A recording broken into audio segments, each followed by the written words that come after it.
자, 이거 다시 한번 보시고 이거 하다 그랬는데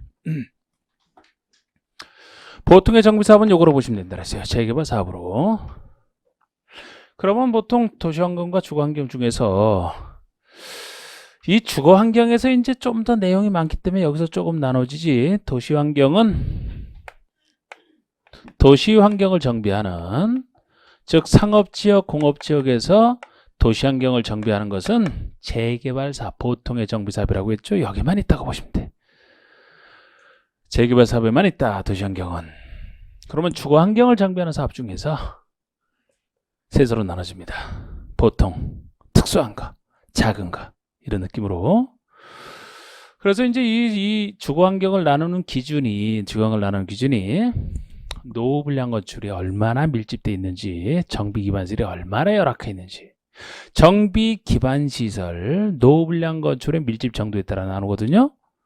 정비 기반시설이 있다, 용어 다 나오는데 정비법에 있는 우리 기반시설을 얘기해. 정비법에 있는 기반시설이 얼마나 열악한지, 노후 불량 건축이 얼마나 밀집되어 있는지, 집도 예를 들어 집이나 건물도 낡아야 되고 그 집이나 건물을 둘러싸고 있는 기반 시설도 낡아야 되거든요. 그래서 두 가지 기준 중에 하나로 따지는 건데, 망가졌으니까 고치지. 망가졌으니까 고치지. 그래서 보통 이제 주거환경을 정비하는 사업 중에서는, 주거환경을 정비하는 것 중에서는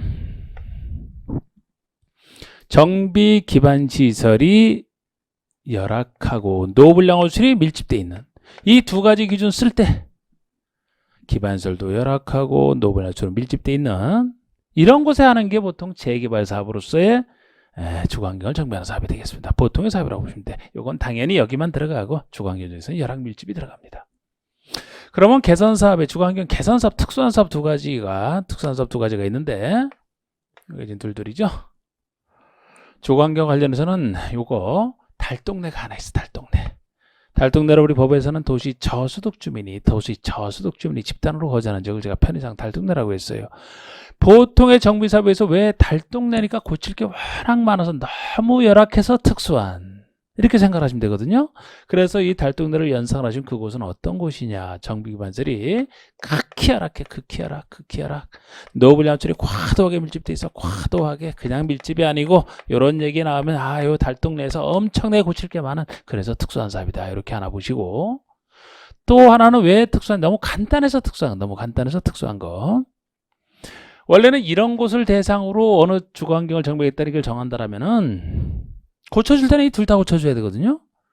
오래된 건축물도 고쳐줘야 되고 오래된 기반시설 둘 다 고치는 게 보통 사업이에요. 보통 사업인데 왜 여긴 특수하냐? 거기에 비해서 반쪽, 어느 한쪽만 고쳐주기 때문에.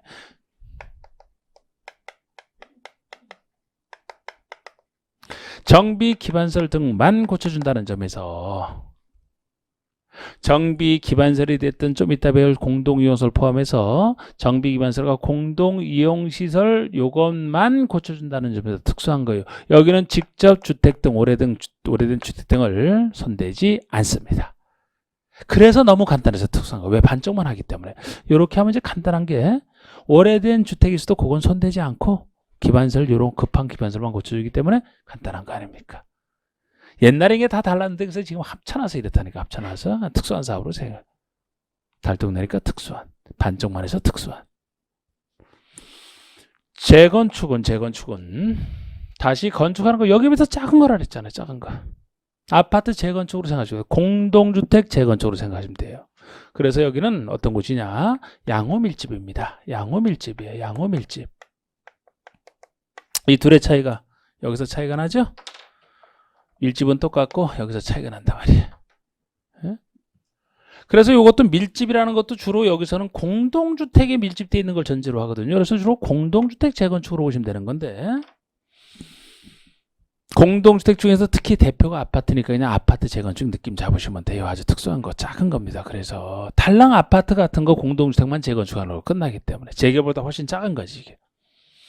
그러면 이렇게 상상을 하시면 주로 이제 강남에서 재건축은 제일 많이 하지 않습니까? 다른 데서 할 수 있지만 그곳에 옛날에 아파트로 개발되어 있는 곳은 아파트 공동주택 자체는 오래돼서 밀집돼 있어요.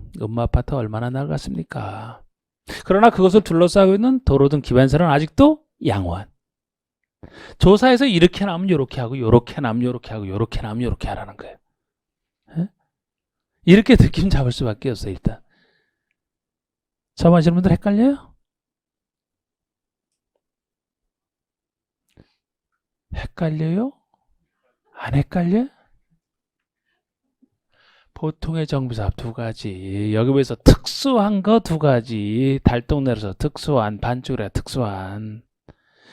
요거는 작아서 우리 아파트 재건축으로 생각하시고, 요거를 반드시 이걸 까먹으면 안 돼요. 요걸 바탕으로 해서 이제 토지 등 소유자부터 시행방법, 시행자가 다 달라지기 때문에 요걸 가지고 이제 나머지가 왜 달라지는지를 이 특성 갖고 이해를 해야 되기 때문에 이건 절대 까먹으면 안 돼. 절대. 까먹을 게 따로 있지. 이건 안 돼. 이건 안 돼. 이렇게 꼭 해두시고, 느낌대로. 그리고 주로 이제 정비사업 중에서도 주로 예외 인정하는 사업이 재건축이다. 이렇게 좀 느낌 잡아서요. 주로 예외는. 이 정비사업이 이렇게 세 가지, 정확히는 5가지, 크게는 3가지 정비사업을 배우시더라도 가장 문제를 많이 일으킨 게 재건축이에요. 그래서 여러분들은 재건축에 대한 뉴스를 제일 많이 보셨을 거예요. 그만큼 많이 문제를 일으켰다? 그러면 거기에 대해서 이제 대응하기 위한 법률이 발달되어 있겠죠. 예외적 규정이. 그래서 정비사업 중에서 웬만한 예외는 재건축과 관련돼 있다. 요 느낌 잡으시고, 이제 그렇지 않은 예외는 그때 보시면 되고. 자, 요렇게 지금 이따 요거부터 말씀드렸는데, 이제 행정청 정리하고 이제 볼본 내용 들어갑시다. 하나하나 순서에 따라서. 먼저 행정청 정리한다면, 제가 개발법에서는 주로 이제 시도에서 대도시장 이상이 원칙인 구역 지정권자가 주로 한다라고 했는데, 상대적으로 정비사업은 개발서보다 작기 때문에 시도에서급이 아니고 여기는 그보다 못한 시장, 운수, 구청장급이 주로 되는 거예요. 그래서 두 가지만 따로 기억하시고, 정비 기본계획 수립권자랑 정비 구역 지정권자, 요거 두 가지, 요 두 가지만 좀 따로 기억하시고, 두 가지를 따로 기억하시고, 나머지는 다 시장, 운수, 구청장이다. 이렇게 좀 느낌 잡으시면 돼. 그러면은 정비법에 주로 나오는 정비사업에 관련된 행정은 주로 누가 하느냐? 작은 사업이라 시장, 운수, 구청장. 이반권자에 그려놨어요. 요거 왜 대부분이 다 이제 이 사람이니까. 시장, 군수, 구청장 등이 한다. 이렇게 보시면 돼. 자치시, 자치도는 당연히 들어가 있고, 이 사람이 주로 한다. 보시면 돼. 이 사람이 주로 한다.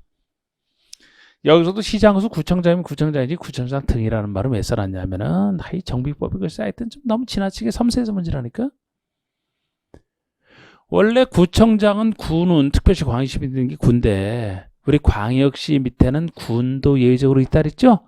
그 군은 따로 얘기 안 해도 제가 구처럼 취급하시면 된다 그랬잖아. 그죠? 다른 데서는 이제 구청장 하면 거기 광역시 밑에 있는 군수까지 다 포함되는데, 여기는 그 포함돼서 하는 얘기를 구청장 등이라고 또 얘기를 하겠대. 안 그래도 되는데. 그러니까 보통의 시장에서 구청장 생각하시면 돼요. 그런데 제가 자치시, 자치도에서는 항상 크고 작은 모든 일을 자치시장, 자치도에서 다 한다 그랬죠? 그래서 자치시, 자치는 어디나 들어가는 거고, 주로 시장에서 구청장, 작은 사람이 한다.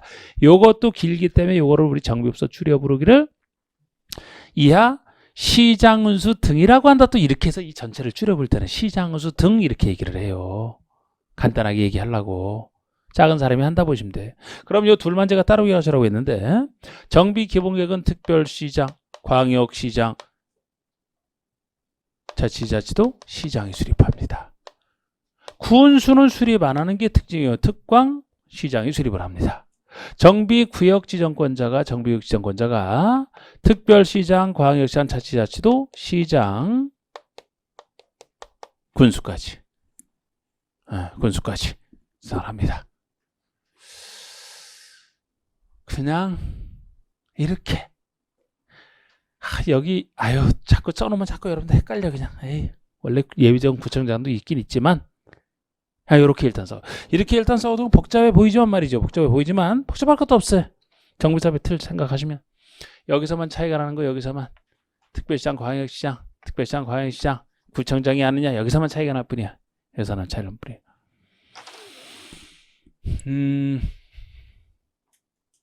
자치시, 자치도에서는 자치시, 자치도지사가 기본계획, 정비계획 위반, 결정, 구역 지정 모든 걸 다 해요. 그러니까 자치시, 자치도에서는 자치시장, 자치도지사가 나눌 것도 없이 모든 걸 다 한다고. 모든 걸 다 해요. 구체적으로 분석을 하면은.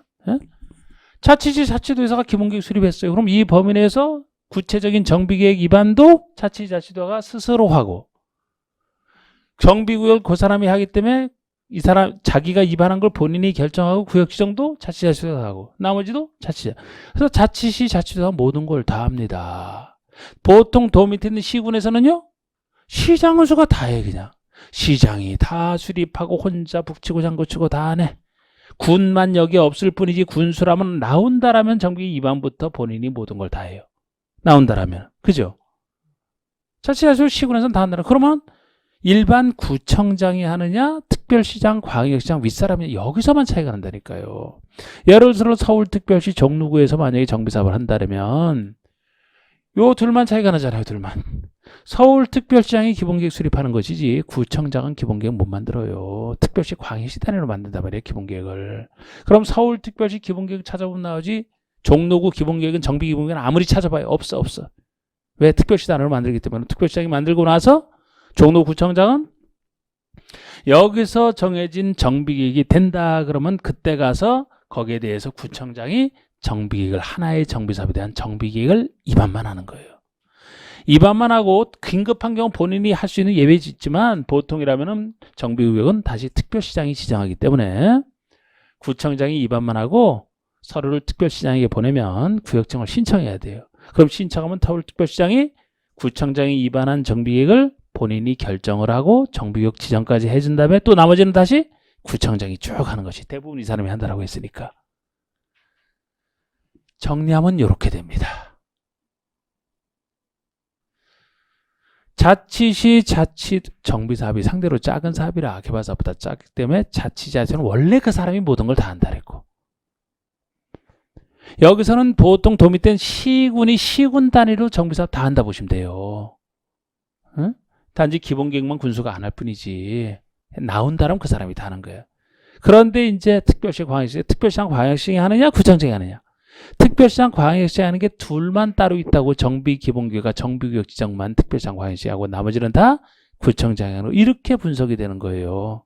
이렇게 행정처 정리하시면 돼요. 그러면 정비 입안도 이 사람이 하고 나머지 여기 조합에 뭐 설립인가든 시행자 파트에서 나오는 행정처이든 조합이든 여기 인가권자든 뭐 나머지 여기 인가든 중고인가든 여기 없는 정비사의 모든 일 다 시장허수 구청장이 한다 보시면 돼요. 줄여서 시장허수 등이. 그럼 행정처 정리가 된 거예요.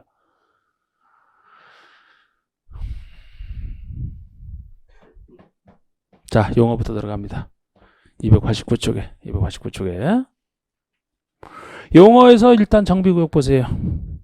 정비사업을 하려고 지정된 땅이 정비부서는 정비구역이 될 것이고 정비사업에 제가 공을 들인 거 아닙니까? 정비사업 여기에 이 법에서 정한 절차에 따라 도지기능을 회복하기 위해서 정비구역에서 하는 사업이죠. 정비구역에서 정비기반서를 정비하거나 주택 등 건축물을 개량 건설하는 다음의 사업.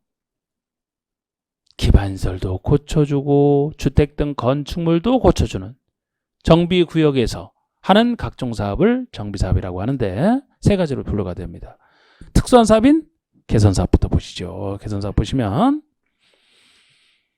도시 저속주민이 집단으로 거주하는 지역 요거를 달동네라고 한 거 아니에요. 옛날 저 봉천도 지금은 서울이라면 어디가 도시 저소득주민이 집단으로 거주하는 지역인가요 요새? 옛날 봉천동 신림동은 옛날에 있다가 지금 개선사업 한 것이고 요새 막 그 연탄 같은 거 봉사하는 거 할 때 중계동 없어요? 거기도 그럴 거야 아마. 또 이렇게 또 방송 찍는 데서 또 중계동이라 특정 지명을 거론하면 또 그쪽에 계시는 분들이 항의할 줄 모르겠는데 뭐 어차피 뉴스에도 몰라 하여튼 그런 데 있어요. 에? 어디까지나 전부 다가 아니고 그곳의 이제 일부니까 상상하시란 말이에요. 근데 달동네로 상상은 되지 어떤 곳인지.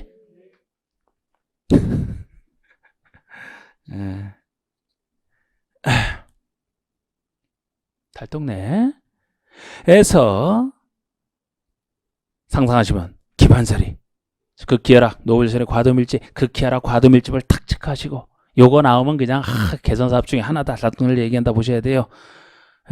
극기하락 과도밀집을 밑을 보세요. 이곳에 주거환경 개선하는 거 하나 또 하나가 단독이나 다세대가 밀집한 지역에서 다세는 공동주택 중에 하나지만 단독이나 다세대 주택이 밀집한 지역에서 정비 기반 시설과 공동시설 확충을 통해서 주거 환경을 보존 정비 개량해 삽니다. 저는 오히려 여기 쓰신 분과 달리 여기 쓰신 분은 밑줄을 칼라를 다른 곳에 해놨지만 정비 기반 시설과 공동시설 확충을 통하여 저는 요거를 포인트로 보고 있어요. 즉 여기는 왜 간단해서 특수하냐? 주택을 선택한다는 얘기는 여기는 없죠. 주택 없고 주택이 아닌 기반시설과 공동요소를 확충하겠다. 요 얘기가 여기 특징이라니까요. 그렇게 보시면 되고 동그라미 2번 보시면 재개발 사업이 나옵니다. 이게 보통의 정비 사업이 보통 다시 개발하는 재개발이다. 그래서 주거 환경을 개선하는 것이라면 첫 번째 열악 밀집을 체크하시고 열악 밀집이잖아. 열악 밀집한 지에서 주거 환경 개선. 또 하나가 상업지역, 공업지역 등에서 도시환경을 개선. 상업지역, 공업지역에서 도시환경 개선하는 건 여기만 있는 것이고 제가 그림 그리는 거요. 두 가지. 그리고 재건축이라면 주로 공동체 재건축에서 양호 밀집을 체크하셔야 되는데 그 밀집도 기반서는 양호하다는 게 특징인데요. 공동주택이 밀집해 있다 그런 표현을 쓰죠. 양호 밀집이잖아. 공동체 재건축으로 보시면 돼요.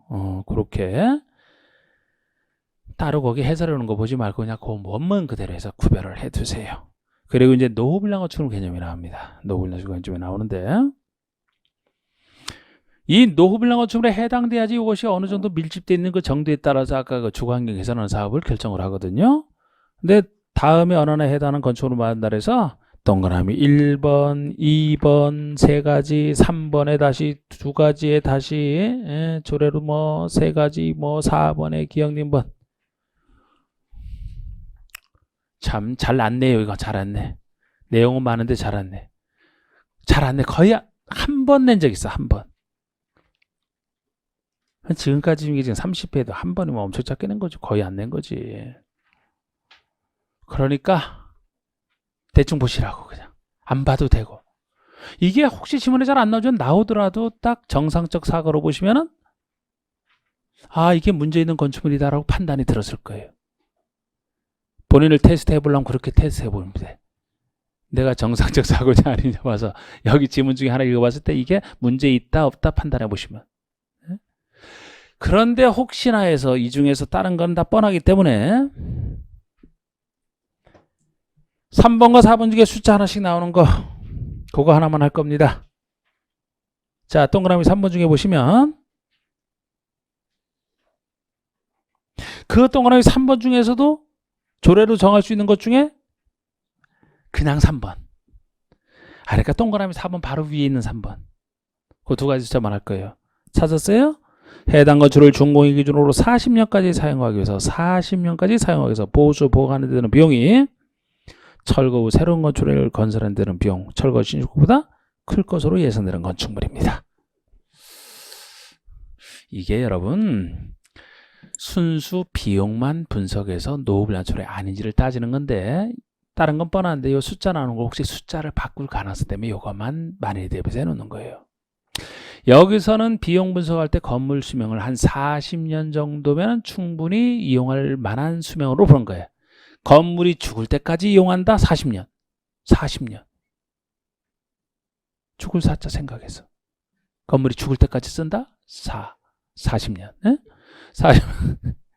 40년까지 사용하기 위해서 보수 보관되는 비용이 보수 보관비예요. 40년까지 쓰는 동안에 망가지는 거 고쳐가면서 써야 되죠? 보수 보관비가 차라리 이거는 40년 동안 쓰는 걸 전제로 하고 우리 정비사업을 해도 이걸 부셔버리고 새로 짓는 건데 지금 40년 보수 보관비는 유지하는 걸 전제로 한 보수 보관비고 아예 유지가 아니고 부셔버리고 정비사업 한다면 철거하고 새 건물을 져야 되죠? 철거할 때 들어가는 비용이 철거비, 새로운 건물 들어오는 데 비용이 신축비. 이 철거 신축과는 비교해서 무엇이 더 클 때요? 보수 보관비가 더 클 때잖아. 그러면 경제적인 인간이라면 어떻게 해야 돼요? 싸게 들어가는 걸 선택해야 되죠? 그래서 40년까지 쓰기 위한 보수 보관비가 철거 신축보다 오히려 클 거라면 흔 거를 왜 고쳐가면서 계속 돈도 더 들어가면서 쓰겠습니까? 비용이 적게 들어가는 철거 신축을 선택하겠다는 거예요. 즉 정비사업을 할 요건에 해당된다는 것이. 40년 기억하시고 이것이 철거비보다 클 때예요. 그리고 또 하나가 동그라미 4번에 도시 미관을 해치거나 노화된 건축물로서 단순한 뭐 미관 해치는 이런 것으로서는 기억번에 다음 기간이 지나면 됩니다. 준공된 후 20년 이상 30년에 의해서 시도조로로 정하는 기간이 지난 건 중물. 아까 비용 분석할 때랑 숫자가 다르잖아요. 비용 분석할 때는 건물 끝까지 쓴다. 40년. 여기는 고가는 미관을 해친다. 이런 얘기가 있으면 20년 이상 30년 이하에서 조례로 정하는 기간이 지나면 된다는 거예요. 제 개인적으로는 참 짧게 정해놨지만 자꾸 재건축 등을 하고 싶은 사람들이 이런 거 엄청 자꾸 좀 짧게 인정해달라. 사실 건물을 20년에서 30년 쓰고 말 것이라면 참 비효율적이죠. 근데 이렇게 하고 있어요. 그래서 재건축 등을 정비사업 하고 싶어하는 사람들은 자꾸 진짜 오래돼서 망가진 것보다도 빨리 짧게 해서 자꾸 돈 되니까 자꾸 하려고 하거든요. 그래서 30년 일하는 것도 나중에 들어간 거예요. 그래서 이것도 30년을 넘기지 못해. 이 기준에서는 20년에서 30년에서 조례 정하는 기간이 지나면 됩니다. 이 둘을 살짝 구별하시고요. 그 밑에 정비 기반설과 공동이용설 이 둘은 구별하는 선에서 공부하시는 거예요. 이거는 정비 기반설과 공동이용설을 구별하는 선에서 공부를 하시되, 정비 기반설은 기반설, 우리 배웠던 국계법에 배웠던 수많은 기반설 중에서 그 앞에 정비가 붙어 있죠. 그러면 정비 사업과 관련된 기반설을 나타낸다 보시면 돼. 그러면서 느낌 잡았고 이것도 하는 거 일일이 어떻게 다 합니까? 수많은 기반설이 다가 아니고 정비 사업과 관련된 기반설. 그럼 여러분 정비 사업 할 때가 막 주거환경 정비해주고 도시환경 정비해주는 것이니까 거기랑 관련된 기반설에만 아주 큰 것들은 말고 어떤 생활에 관련된 그런 기반설이 되겠죠? 그런 느낌으로 그냥 봐주시면 돼요. 자, 생각해 볼까요? 여러분 정비 기반설이 그냥 느낌 잡아서 생각해 보시라 그랬잖아요. 예를 들어 철도 같은 게 여기 들어갈까요? 정비 기반설에? 들어갈 일이 없지. 철도 같은 게 뭐 어디 한정된 곳에만 있지 뭐 어떤 모동사 다 있냐고. 뭐가 생각이 나요 그러면? 가스 그렇지. 가스 망가지면 그 제대로 안 나오고 막 새버리면 어떡합니까? 도로, 상하수도, 가스, 전기전화. 그렇게 생각이 되세요? 보세요 그러면 정비 기반설, 정비법을 하는 기반설이잖아요. 그럼 정비사업과 관련된 기반설을 생각하시면 돼요. 생활 속에서 도로, 상수도, 하수도가 대표적인 도로 같은 거, 상수도, 하수도, 우리 산책하는 공원 같은 거, 차 세워놔야 되는 공용주차장, 생활 속에 밀접하죠. 공용주차장, 공동구 같은 거, 우리 공동구도 각종 이제 유통 공급에 관련된 시설 여기 다 들어가 있으니까 공동구.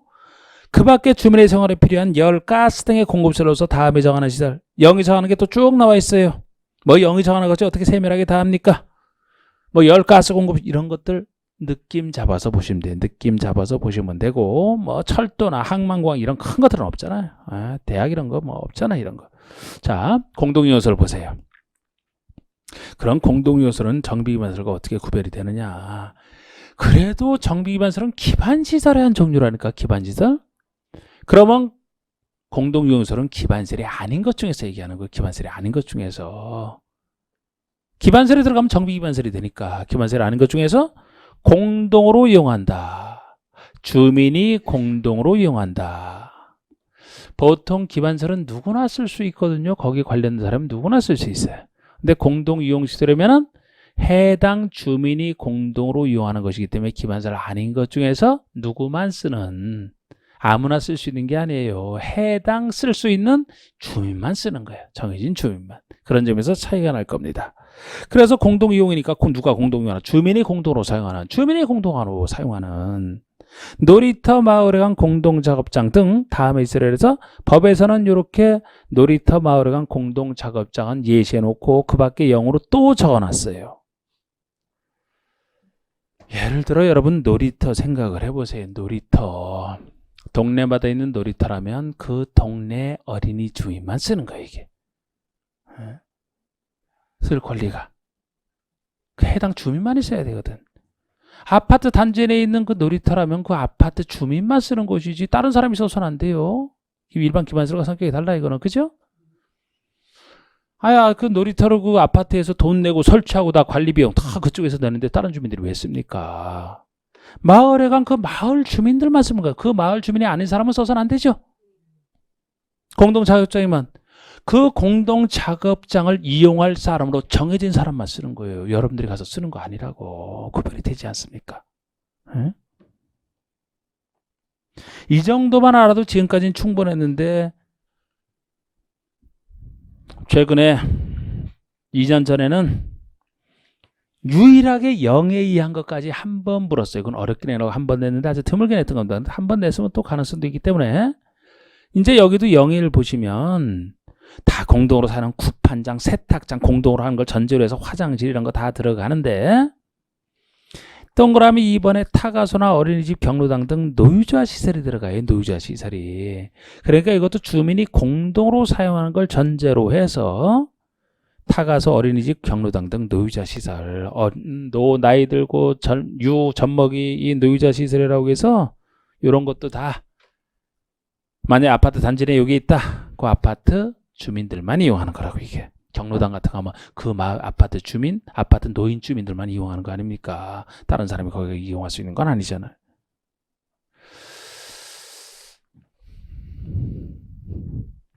유치원이 없어요. 유치원이 없어요. 지금 읽은 것 중에 유치원이 없다고. 유치원이. 옛날엔 노유자 시설에 유치원이 들어갔었어요. 그런데 유치원은 지금은 교육 및 연구시설로 들어가 있습니다. 그래서 공동이용시설에서도 빠져 있어요. 요거를 냈었어요. 요거를. 최근에 어렵게 낼 때, 드물게 어렵게 낼 때 유치원 아닌 예로서 이걸 냈었단 말이에요.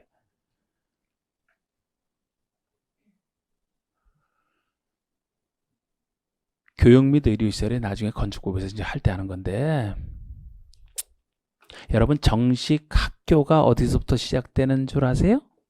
초등학교? 유치원부터가 정식 학교예요. 이제 몇 년 전부터 그렇게 됐어요. 몇 년 전부터.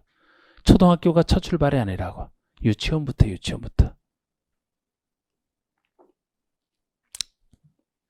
그러면서 여기 빠진 거예요. 여기서. 네. 정식 학교로 들어갔기 때문에. 그래서 그 여러 가지 공공 지원을 엄청 받죠. 의무교육화돼서 유치원이. 여러분들은 유치원도 다녀보셨던 분들 아닙니까? 저는 유치원 구경을 못 해본 사람이라 저보다는 여러분들이 더 잘하실 거 아니에요. 아니면 지금 유치원을 보내거나.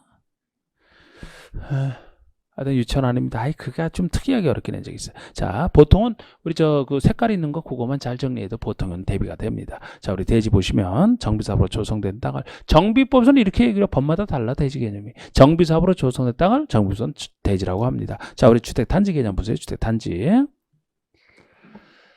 아파트 단지라면 그것이 이제 주택단지 한 종류죠. 뭐 주택 및 부대 복리설을 건설하거나 대지로 조성한 일단의 토지, 이걸 보통 단지라고 합니다. 그래서 이 단지에는 당연히 주택 같은 공동택이 들어가 있으면서 반드시 부대 시설, 복리설까지 같이 들어가 있는 것을 전체를 하나의 단지라고 보는 거예요.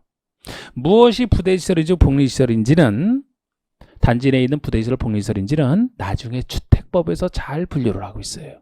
그쪽에서 배우시는 것이고, 주택이나 부대 병수를 들어서는 일단의 토지 전체를 하나의 단지라고 봅니다. 하나의 단지라고 보고 있어요. 자, 그 아래 시행자 봅시다. 정비사업을 시행하는 자, 정비사업을 시행하는 자를 사업 시행자 당연하고요. 자, 토지 등 소유자 개념이 나오는 매우 중요한 부분이죠. 토지 등 소유자. 여러분 개발법에서 환지할 때는 토지 소유자만 등장했었잖아요.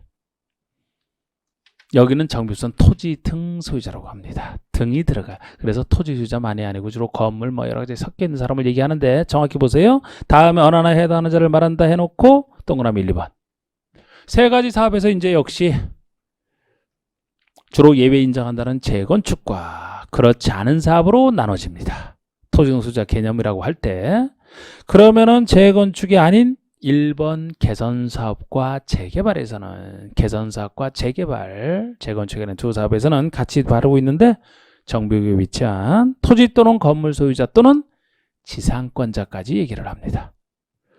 그러니까 소유자 중에서 토지 소유자, 토지와 건물은 별개 아닙니까? 토지만 가지고 있는 토지 소유자 당연히 들어가고요. 여기는 개발부가 달리 건축물 소유자도 들어가요.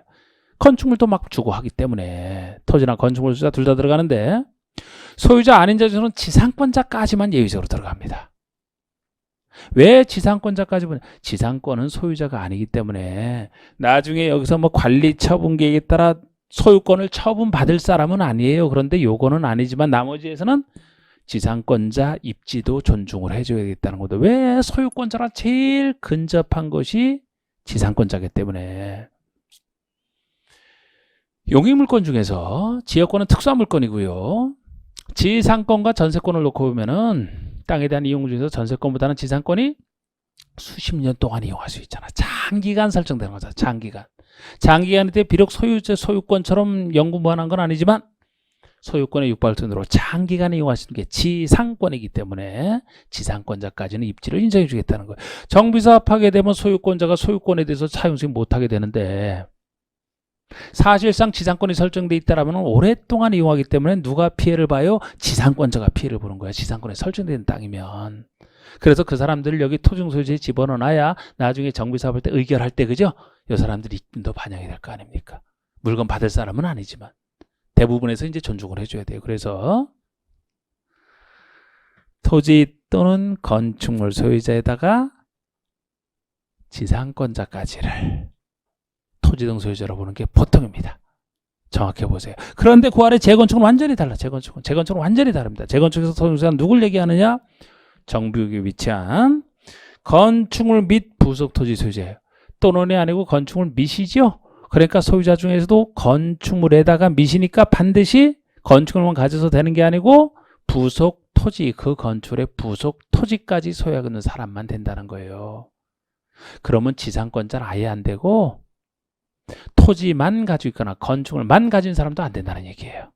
둘 다 가지고 있어야 되니까. 이렇게 달라지는 게.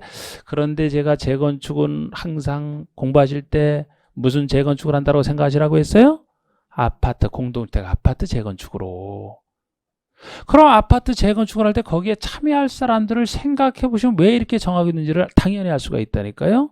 아파트 소유권을 분석을 해보면은 아파트라는 건물만 가진 사람 없어요. 아파트가 들어오면 대지만 가진 사람 없다고. 건축과 대지 둘 다 가지고 있잖아. 아파트 건물 표시로서 얼마 가지고 있는 게 등기에 나타나 있죠. 그리고 그거 외에도 반드시 대지 지분이 소유권 표시돼 있죠. 그 대지가 여기서는 그 아파트의 부속 토지 아닙니까? 둘 다 가지고 있는 사람 말이지. 세상에 아파트 사는 사람이 분양받은 아파트가 땅만 건물만 지상권자가 어디 있다고 그 사람들을 왜 챙겨줘야 됩니까? 그죠? 그래서 여기만 이렇게 인정하는 거예요. 건축물 및 부속 토지 소유자로.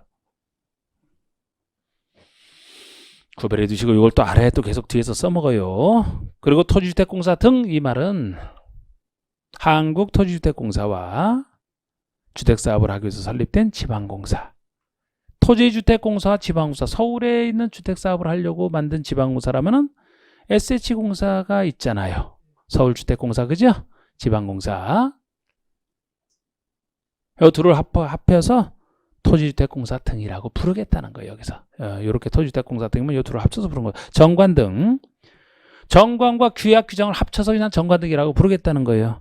다음 것들을 말한다. 조합의 정관, 조합의 약속을 법이니까 정관이라고 하죠. 아니면 2번에 토지등 소유자, 조합이 아닌 토지등 소유자가 정한 것을 규약이라고.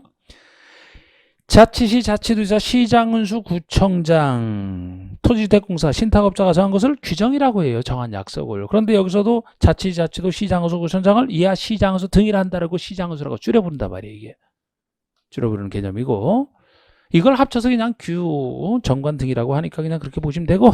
자, 넘겨보세요. 이제 정비. 01번은 기본 방침이고 나중에 살짝 말씀드리고, 동그라미 02번 정비 기본계획부터 보겠습니다. 정비 기본계획. 자, 여기 정비 기본계획. 지금 뭐 기본이니까 역시 기본만 보시면 돼요. 대충 정비사업의 기본 방향을 정할 것이니까 나중에 내용을 보시면 여기서는 수많은 내용이 들어가 있습니다만 정비 예정구역의 계략적 범위. 기본 방향은 당연하고 앞으로 어디쯤을 정비구역을 지정할 예정인 땅, 정비 예정구역이 어디쯤이고 각각의 예정구역별로 정비익을 언제 수립해서 정비익을 어떻게 지정하겠다. 거기에 대한 내용이 여기 들어가 있습니다. 그래서 예를 들어 서울시 정비기본계획이다 그러면 서울시에서 어떤 정비사업을 언제쯤에 어떤 계획 세워서 할 것인지를 대충 예상할 수 있는 것이 기본계획을 보면 예상이 되는 거예요. 물론 여기서 정한 때 이게 구체적으로 어느 한 정비사업에 대한 계획이 들어서야 되는데 요건에 맞아야 들었습니다. 여기서 정해놨어도 이때 가보면 다 개발이 돼 있다. 이미 다 새 건물만 들어서 있다. 그러면 이제 정비계획 못하는 거지. 하여튼 고전에 이런 게 계획인데 요거는 따로 기억하셔야 되는 특광, 시장, 군수는 왜 안 하느냐. 특광, 시장, 군 중에서 군수만 왜 빠지냐면은 정비 기본계획을 정해야 될 정도로 군은 그렇게 옛날에 개발된 곳이 아니다라고 보는 거예요. 정비사업의 방향을 정할 정도로 정비 기본계획이 들어서야 될 정도로 옛날에 개발이 많이 된 곳이라면 벌써 시로 승격했을 거라는 거예요. 어느 정도 인구가 되면 시가 되는 거죠. 군으로 남아있다는 얘기는 그 정도로 개발이 안 된 곳을 얘기해요. 그래서 군에서는 군에서도 아파트는 당연히 들어설 수 있죠. 군 같은 데서 만약에 정비 사업을 해야 되겠다라면은 바로 해당 그 정비 계획을 바로 위반하면 되는 것이지 전체에 대한 방향을 정하는 기본 계획은 군은 없어야 해. 적어도 시 이상에서 수립되는 거예요. 그리고 요거는 수립할 때 이거 누가 하는지부터 보시고 방향을 정하는 기본 계획은 매 10년마다 수립합니다. 매 10년마다 수립하고 수립한 것에 대해서 제대로 수립된지 매 5년마다 재검토 들어가는 것이 기본 계획의 기본적인 특징이에요. 그래서 여기서 이제 기본계획 정해놓으면 구체적인 정비계획 수립시게 되면 정비 위반권자가 해당 하나의 정비 사업에 대한 정비계획을 위반하고 이렇게 나가는 겁니다. 자, 그래서 02번의 정비 기본계획 수립을 보시면은 양갈 1번에 누가요? 특별시장, 광역시장이지 구청장이 한다면 틀리는 거라고. 이게 따로 기억하시라 했잖아요. 이거는 구청장 대신에 특별시장, 광역시장 나와 있죠? 특별시장, 광역시장, 자치시장, 자치도는 당연히 들어간다 그랬고 시장까지잖아. 시장까지. 군수는 없어. 군수 나오면 틀립니다. 구청장이 나와도 틀리고 군수 나오면 틀려요. 어? 요 사람은 관할구역에 대해서 다음 사항이 포함된 정비 기본계획을 10년 단위로 수립하는, 매 10년마다 수립하는 계획입니다. 요거는 매 10년마다. 그리고 박스에 나온 내용을 하나하나 다 볼 수는 없지만 나중에는 이제 뭐 정비계획가 좀 비교해보면 좋긴 좋죠. 그런데 지금은 정비사업의 기본 방향 1번에 들어가 있죠. 그죠? 기본 방향이 들어가 있고 특히 여기 특징을 나타내는 것이 9번, 10번이에요. 9번, 10번. 9번은 정비구역으로 지정할 예정인 구역. 앞으로 어디를 정비로 지정할 예정이다. 정비 예정구역의 계략적 범위. 계략적 범위. 이것도 계략적 범위가 아니고 정비구역의 구체적인 내용이 들어가면 그건 정비계획 내용이 되겠죠. 이건 정비 기본계획이고 10번의 단계별 정비사업 추진계획 정비 예정구역별 정비계획 수립시가 포함돼서 글쎄 정비사업 여러 가지 정비사업을 한꺼번에 못하니까 기본계획이 들어서는 거 아닙니까? 그럼 어떤 정비사업을 언제 추진하고 어떻게 추진할지 정비사업 단계별 추진계획이 들어서는 것도 당연히 기본계획 내용이 될 거예요. 여기는 정비 예정구역별 정비계획 수립시가 당연히 들어가 있어요. 그래서 정비 예정구역별로는 이제 정비 예정구역에서는 정비구역을 지정해야 되죠. 정비구역을 지정하려면 그 전에 정비계획이 들어서야 되죠. 그래서 각각의 정비 예정구역별 정비계획 수립 시기도 이 안에 다 포함되어 있기 때문에 각각의 예정구역 정비계획 수립 시기가 되면 이제 정비계획 위반권자가 그때 가서 정비계획을 위반하는 거예요. 그러고 나서 구역지정 절차를 하게 돼 있고 이걸 보면 이제 대충 알 수가 있는 거죠. 어디쯤 할지. 근데 그때 가서 정비계획 수립할 때도 법적인 그 정비사업 진행할 구체적 요건에 맞아야 정비계획 수립하는 거예요. 그때 가서 안 될 수도 있어. 그래서 거기 있는 사람들이 막 새롭게 개발하고 막 그랬다라면 이미 막 새 건물 많이 졌다라면 안 될 수도 있습니다. 어쨌든 이런 거예요. 그리고 일단 그 정도만 보시고 현가로 3번 봅시다. 특광시장은 기본계획 수립권자는 이한제 기본 수립권자로 보시면 되고 수립권자는 기본계획에서 5년마다 타당성 여부를 검토하여 그 결과를 기본계획에 반영하라. 10년마다 수립하고 타당성 검토는 5년마다 하라. 5년마다 하라. 그런 얘기고요. 됐습니다. 변경 수립 절차 이런 거 지금 하는 거 당연히 아니고 나중에도 제가 틀 속에서 살짝 해드릴 거예요. 넘겨보시고 이제 그러면 296쪽에 정비계획 위반과 위반 제한이 나옵니다. 일단 여기선 제가 그것만 보여드리고 그 다음에 나오는 게 요거 이 범위 내에서 정비계획 위반 위반한 사람이 여기라면 신청하고 본인은 직접 하고 그죠? 그 다음에 위반하고 결정구역 이렇게 나가는데 여기서 행정처는 제가 아까 설명드린 걸로 대체합니다. 우리 책 보면은 여러 가지 흩어지기도 헷갈릴 수 있으니까. 아까 설명드린 걸로 대체한다라고 했어요. 이거 보고 판단하시면 돼. 그러니까 자치도 시장군수랑 본인이 입안하고 본인이 결정하고 본인이 구역지정하고 다 한다 그랬죠. 근데 여기라면 본인이 입안만 하고 특별시장 광역시장에 신청하면 요 사람이 요걸 해준다 그랬죠. 요렇게 구조만 보시고. 근데 여기서 이제 그래서 양가로 1번 보세요. 양가로 1번이 입안은 먼저 나오잖아요. 자치구, 구청장, 자치구의 구청장 또는 광역시에 있는 군수 이거를 이하 구청장 등 이렇게 한다 그랬잖아요. 정비법에서는. 구청장과 광역시 밑에 있는 군수를 합쳐서 구청장 등. 구청장 등은 다음의 사항이 포함된 정비 계획을 입안하여 특별시장, 광역시장의 정비계획을 신청해야 된다. 그런데 이렇게만 나와 있으니까 그럼 정비계획 이렇게만 나와 있으면 그러면 구청장 등만 입안을 하고 그러면 여기 시장 군수는 안 나와 있죠? 글쎄 여기서는 이 사람에게 신청하라 해서 지금 요것만 얘기하고 있는 거예요. 그런데 정확히는 원래 정비계획 위반이라면 이런 사람도 다 얘기해야지. 그리고 이 절차에서 이렇게 해야지. 그러니까 책이 좀 약간 부정확하죠, 그죠? 여기 일부만 써놓은 거라고, 일부만. 지금 요 사람이 할 때만 요 사람에게 신청하는 것만 나와 있잖아요. 그러면 시군에서는 어떻게 합니까? 이 사람들이 위반하고 본인이 다 하는 거라고 그냥. 그런데 그 얘기는 아예 빠져 있잖아. 그러니까 아까 제가 이 틀에서 잘 그냥 보시라고 한 거예요. 자, 됐어요. 또 넘겨보세요. 그런 얘기하면 시장군수에 하는 것은 따로 나와 있겠죠? 네, 따로 나와 있습니다. 따로 안 나와 있네? 그냥 보세요, 이렇게. 네. 참. 자, 넘겨보시면은 299쪽에 정비역 지정이 나와요. 정비역 지정. 이 지정권자는 제가 따로 공부하시라 그랬잖아. 지정권자는 특별시장, 광역시장, 자치시장, 자치도지사, 시장, 군수까지 아닙니까? 요게 정비역 지정권자잖아. 요 사람은 이거 구역 지정권자라고. 요 사람은 기본계획에 적합한 범위 내에서 일정한 요건에 해당하는 구역에 대해서 정비계획을 결정하여 정비계획을 지정할 수 있다. 그러니까 특광시장으로는 정비계획을 결정하여 구역을 지정한다. 그 얘기죠? 요 사람이 결정하고 구역 지정한다잖아요. 그러니까 여기도 이건 나와 있지만 글쎄 요 사람들이 하는 건 여기 나와 있지만 요게 아까 앞에서 빠져 있네 아예. 예. 본인이 이제 입안하고 결정 구역까지 다 하겠죠. 그리고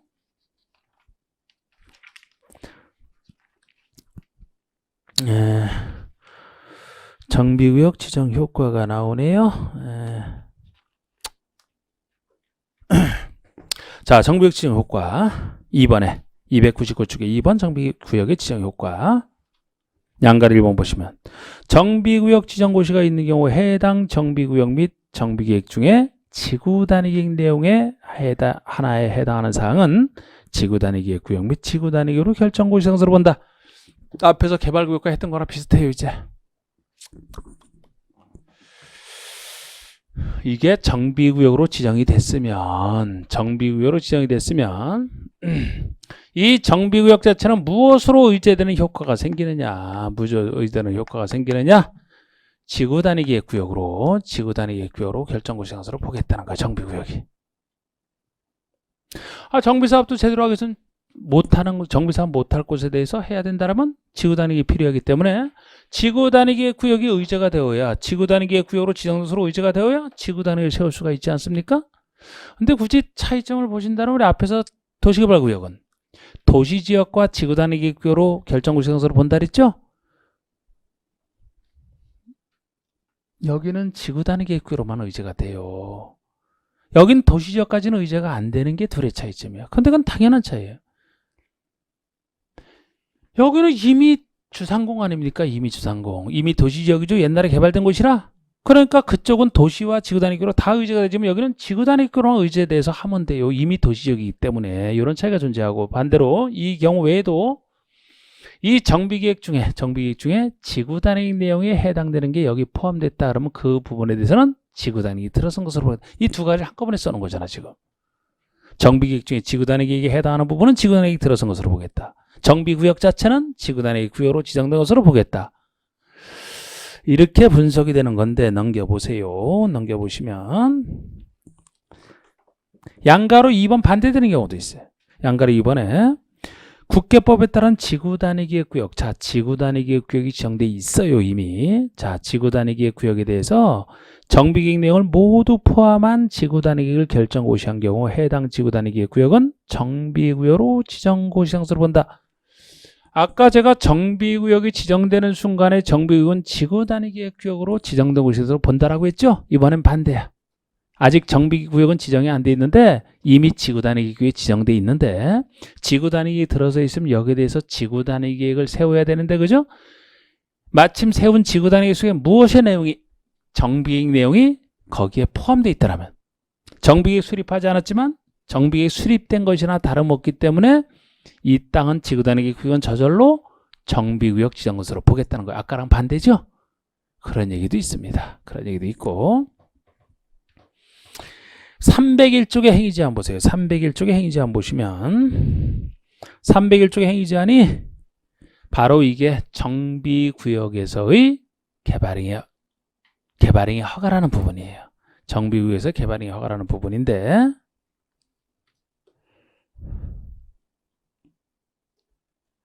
개발법과 거의 비슷해요. 제가 개발행위 허가제는 국계법에 나오는 개발행위 허가제는 난개발 방지, 도시개발구역과 정비구역에 나오는 개발행위 허가제는 각각 두 사업의 지장을 안 주려고 그랬잖아, 그죠? 그래서 개발구역에서 제가 참 국계법과 비교해서 해드렸던 개발행위 허가제는 정비구역에서 개발행위 허가제랑 거의 비슷하다고 보시면 돼. 제가 거의라는 표현을 썼는데 약간의 차이만, 아주 조그만 차이만 존재해요. 그 조그만 차이는 아직까지 물어본 적은 없는데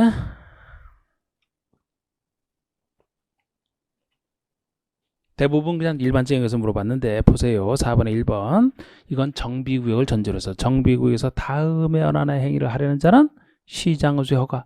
여긴 정비구역이니까 허가 건져도 시장허수가 되는데 허가되는 중에 무엇이 그 기본적인 차이냐? 박스에 1, 2, 3, 4, 5, 6, 7번 중에서 1번 중에 건축물, 건축, 용도 변경 대수선만 없어요. 대수선 X잖아. 그거 하나만 개발구역과 차이라고요. 그러니까 개발법에서는 건축의 건축뿐만 아니고 대수선, 용도 변경까지도 다 허가 대상이었는데 정비구역에서는 건축물의 대수선은 허가돼서 빠졌다는 거예요. 건축물의 대수선은.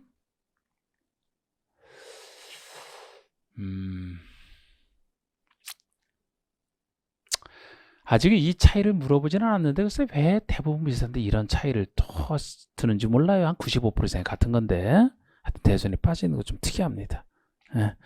자, 뭐 그 임의사항 있죠? 임의사항 거의 같아요. 거의 같아 이거. 우리 앞에서 배웠던 거죠. 허가받지 않아도 되는 사항.